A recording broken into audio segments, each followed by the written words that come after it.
Dear grade 9 students, in the previous video we started studying about the acids and their properties, the bases and their properties also, and we have learned how to differentiate between acid and base, or how to test for them, and also their reactions. In today's video we're going to introduce to you the types of oxides.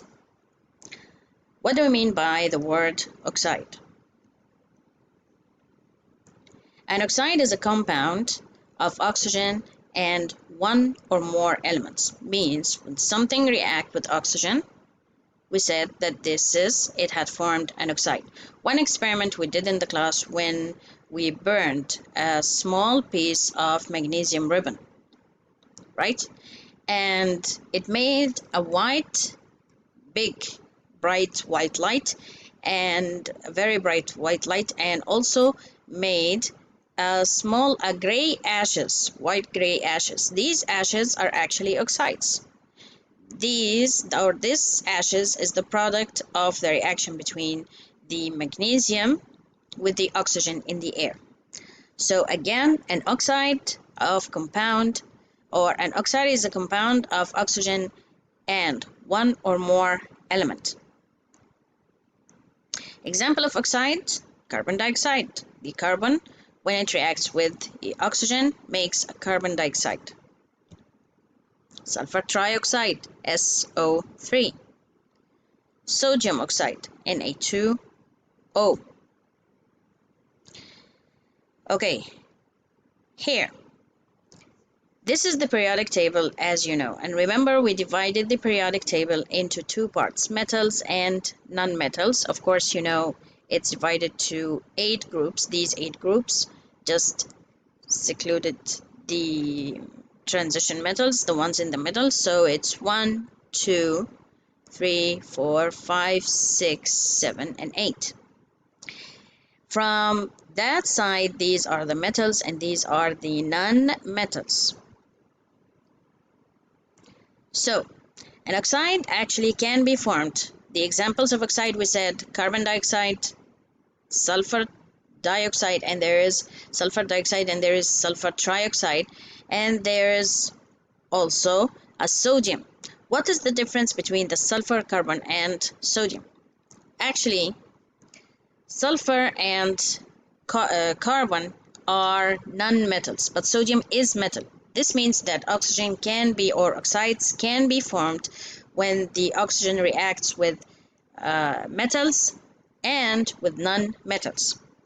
So an oxide formed by a metal and oxygen, this is called a metal oxide. As an example for that, some examples for metal oxides, you have lithium oxide, magnesium oxide, calcium oxide. Okay, as the oxygen reacts with metals to form metal oxides, it also can react with non-metals to form non-metal oxides. Okay, so oxygen can react with both metals and non-metals, right?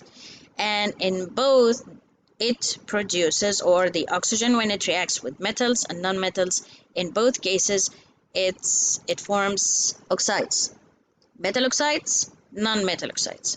As an example of non-metal oxides, carbon dioxide,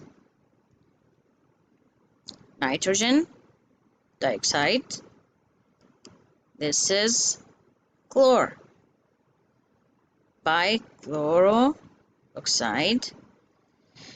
But now we know that oxygen can react with metals and non-metals and form oxides, right? Is there a difference between both, between the metals and non-metals when they're forming oxides? Meaning, is there a difference between the metal oxides and non-metal oxides? Yes. There are differences in their properties. Properties, when we're talking about properties, we're talking about their chemical properties, means how do they react. One very important difference is that they produce when they are dissolved in water. What happened to them, or what do they produce when these oxides, the metal or the non-metal oxides, how do they behave when they are dissolved in water? This is what we're meaning about properties, the different properties. So the properties can be differentiated according to what these oxides produce when they are dissolved in water.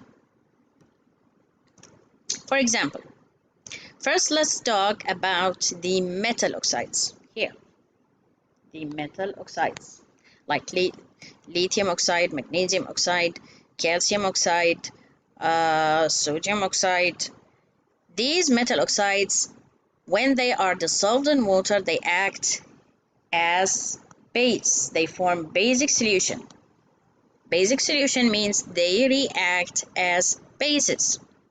So any metal oxide like sodium oxide, and there is MgO, this is a metal oxide, so it's basic, means it reacts as base. So as an example, for MgO, when it reacts with HCl, it reacts, so this is considered base and this is acid. This is also a neutralization reaction. So it will form acid, reacts with base, forms salt, right?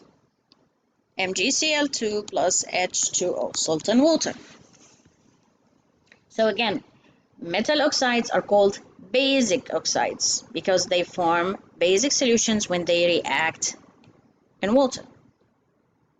Now, non-metal oxides, when they react with water or when they are dissolved in water, they form acidic solutions, means they work as acids.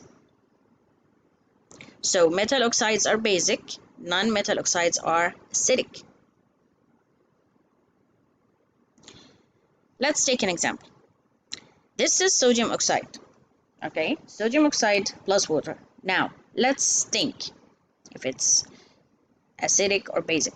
So acidic means non-metal oxide, basic means metal oxide. So the sodium is metal, so this oxide is basic, right? This is a basic solution, correct? Okay, now let's see what happens. Since it's basic solution, it gives you a base, which is NaOH, actually a base. So Na2 is a basic oxide when it reacts, or sodium oxide or metal oxide, when it reacts with water, it gives base, which is basic solution. Sodium hydroxide, which is a base. Now, again, MgO. Mg is metal, so this metal oxide, when it reacts with water, gives what? MgOH2, which is magnesium hydroxide. This is also a base, right? Magnesium hydroxide. See? So this is magnesium hydroxide, there, magnesium hydroxide, which is base. This was our video for today, our lesson for today. Hope you're staying safe, and happy Ramadan for you all, and hope seeing you